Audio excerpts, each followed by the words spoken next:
Right. ఇక English alphabets గురించి మనం బేసికల్ గా ఇప్పుడు నేర్చుకోబోతున్నాం.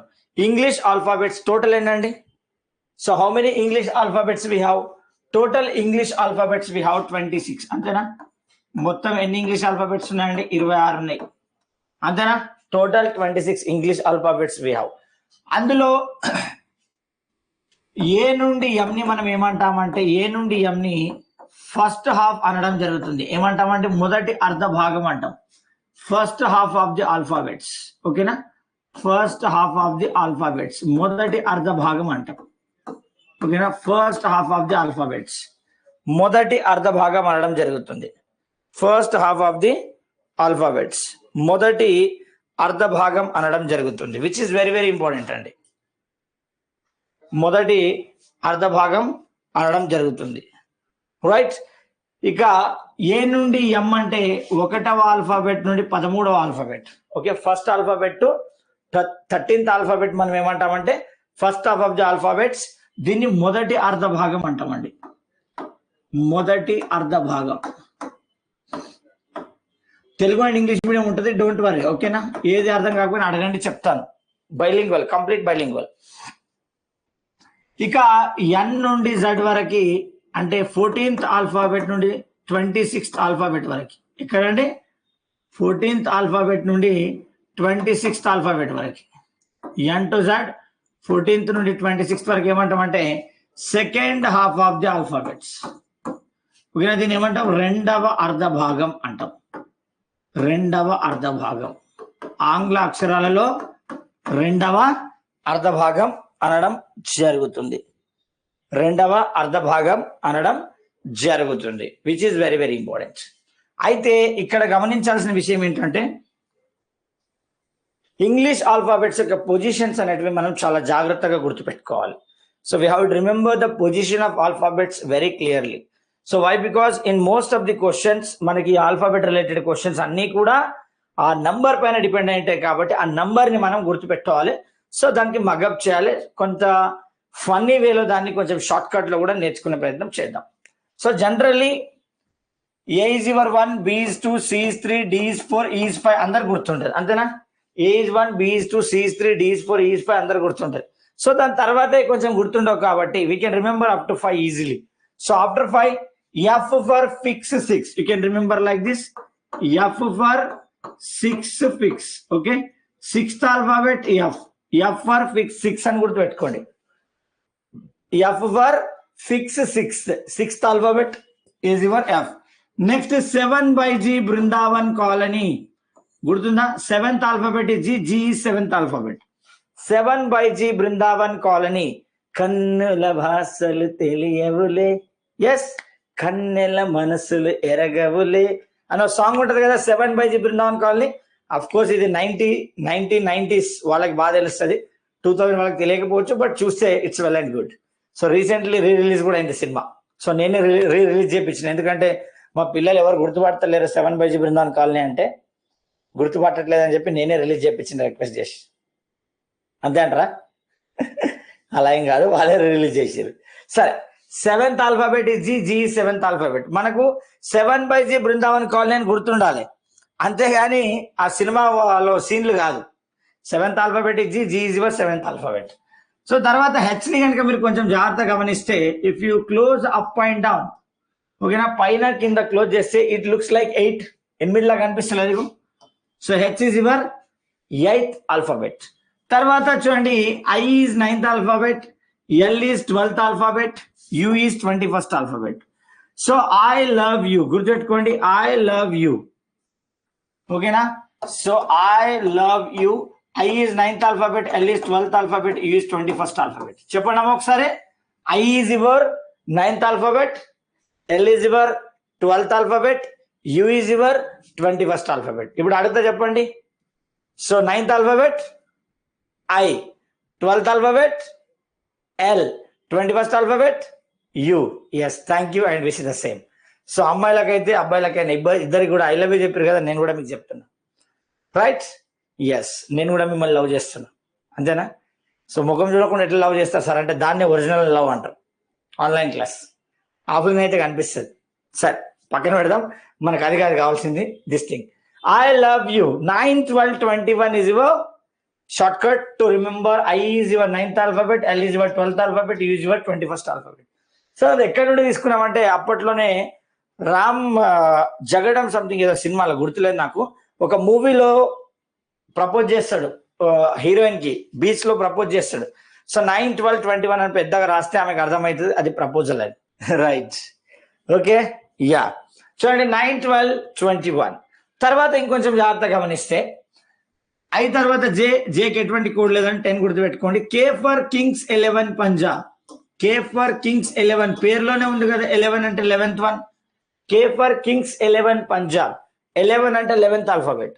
సో ఎం ని కొంచెం జాగ్రత్త గమనించండి. If you observe very carefully, M is looking like 3. C 3 లాగా ఉంది, but it is in the first half, that is why it is 13th alphabet. M is looking like 3, it is in the first half, that is why it is 13th alphabet. In the same way, W is also looking like 3. If you observe 3, it is in the second half, that is why it is 23. అది రెండవ అర్ధ భాగంలో ఉంది, అందుకే దాన్ని మనం ఏమంటున్నాం, 23వ alphabet అంటున్నాం. So M is looking like 3, it is in the first half, so that is why it is 13th alphabet. W is also looking like 3, it is in the second half, that is why it is 23rd alphabet. So అది మొదటి అర్ధ భాగంలో ఉంది 13, రెండవ అర్ధ భాగంలో ఉంది 23, అవి కూడా చూడడానికి 3 లాగా ఉంటాయి కాబట్టి. తర్వాత if you observe very carefully guys, so water image of N is looking like 4 అండి. Water image of N is looking like 4. So N ని మనం వాటర్ లో కనుక చూస్తే 4 లాగా అనిపిస్తుంది. ఎక్కడ ఎందుకనేది నీకు వాటర్ ఇమేజ్ లో చెప్తా, ఓకేనా. 4 లాగా అనిపిస్తుంది. సో 4 కాబట్టి it is the 14th alphabet. Remember 4 కాబట్టి 14th ఆల్ఫాబెట్. సో తర్వాత పి ఫర్ 16 ఏళ్ల వయసు, మేం వయసుకు వచ్చాం, ఓకేనా. పి ఫర్ 16 ఏళ్ల వయసు, స్వీట్ 16. పి ఫర్ 16 ఏళ్ల వయసు, సో ఎంత అండి, పి ఫర్ 16 ఏళ్ల వయసు, sweet 16. So 16th alphabet is P. P for 16 ఏళ్ల వయసు గుర్తుపెట్టుకోండి. పి ఫర్ 16 ఏళ్ల వయసు, 16th ఆల్ఫాబెట్. తర్వాత క్యూ పక్కన పెడదాం. R is your right to vote. R is your right to vote. So vote ఎప్పుడు ఇస్తారు నాయన మీరు? R right to vote 18 years కి కదా చేసేది. Yes, R is 18th alphabet. So R is right to vote, it is 18th alphabet. R is right to vote, it is 18th alphabet. So next S is your 19th alphabet. Sridevi తన 19 సంవత్సరాల వయసులో, శ్రీదేవి అనగానే yes గుర్తు రావాలండి, ఓకేనా. శ్రీదేవి అనగానే ఏం గుర్తు రావాలి? ఎస్ ఈ Sridevi, 19 years. At the age of 19 years, Sridevi did a movie name called P for 16 ఏళ్ల వయసు, ఓకేనా. ఎస్ అనే శ్రీదేవి తన 19 సంవత్సరాల వయసులో 16 ఏళ్ల వయసు మూవీ తీసింది. శ్రీదేవి అనగానే 19th ఆల్ఫాబెట్ గుర్తు రావాలి, పి అనగానే 16 ఏళ్ల వయసు గుర్తు రావాలి, ఓకేనా. If you ask for Sridevi, you have to remember S is 19th alphabet. If you ask for P for 16 ఏళ్ల వయసు, you have to remember it. Right? Yes. తర్వాత T for T20 cricket, it is very easy to remember. తర్వాత మనం చూసుకున్నట్లయితే V, politicians will do like this, అంతేనా. So politicians, V for victory, it is 22. So V for victory 22. So easy. ఇప్పుడు చెప్పండి ఇవన్నీ ఎందుకు చెప్తున్నాం సార్ అంటే కొంచెం ఫన్నీగా గుర్తు పెట్టుకోవడానికి. స్టార్టింగ్ లో గుర్తు ఈ విధంగా పెట్టుకోండి, ఒక 3 to 4 days దాన్ని అలా గుర్తు పెట్టుకున్న తర్వాత ఆటోమేటిక్ గా స్టోర్ అయిపోతుంది బ్రెయిన్ లో. ఇంకా ఏ షార్ట్ కట్ అవసరం లేకుండా మీరు ఆన్సర్ చెప్తారు. ఒక every time no need of doing all this short cuts. If you do the same process for 2 to 3 days, definitely your brain will memorize directly without any codes also you can tell directly అనమాట, ఓకేనా. Right. So ఇప్పుడు ఎన్ తర్వాత O15 obviously, P తర్వాత Q17. So remaining XYZ 24, 25, 26, ఓకేనా. So which is very very important. జాగ్రత్త చూడండి. Is your 5, F for fix 6 గుర్తుపెట్టుకోండి. 7 by the Brindavan colony. H if you close up and down, it is looking like 8. I love you 9, 12, 21. I is your 9, L is your 12, U is your 21. తర్వాత J10 గుర్తుపెట్టుకోండి. Kings 11 Punjab. M is looking like 3, but it is in the first half, so 13. M 3 లాగా కనిపిస్తుంది, మొదటి అర్ధ భాగంలో ఉంటుంది కాబట్టి it is 13. W is also looking like 3, it is in the second half, 23. So W 3 లాగా కనిపిస్తుంది, రెండవ అర్ధ భాగంలో ఉంది కాబట్టి that is 23rd ఆల్ఫాబెట్.